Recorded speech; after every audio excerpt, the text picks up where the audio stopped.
Hello mga kakabs, ito na naman ako. Maglalaga na naman ako ng mais. Wala ng kasawaan sa kakalaga ng mais. Wala ng kasawaan sa kakain ng mais. Sabi ko nga, parang araw-araw na kayo kumakain ng ganito. Sabi nila parang himagas daw yan sa kanila sa taglamig. Sabi ko, ganun ba? Dito sa amin kasi pag nasa Pilipinas parang kanin na kasi yan.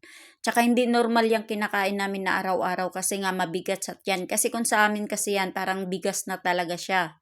Ayan nga pala, ako nga pala ay nagbabalat dyan sa sobrang dami ng aking binabalatan. Bali nga pala, nagbabalat ako ng kalahating sako dyan. 2 salangan yung aking gagawin. Para naman ay mabilis yung aking pagluluto niyan.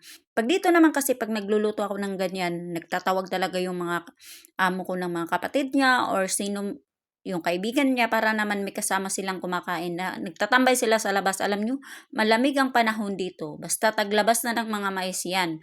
Alam na namin yan kasi nga naghahaling sila doon sa labas. Minsan kasi ang ginagawa nila, nandun sila sa labas, nagpapainit habang kumakain sila ng mga mais. Halos araw-araw na ginagawa ko.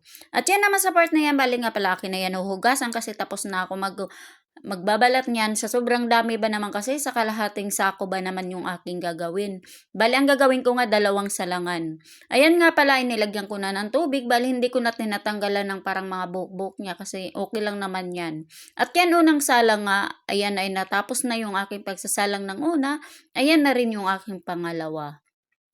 Ayan yung mga bata dyan, pabalik-balik na rin yan sa kusina kasi gustong gusto talaga nila yan.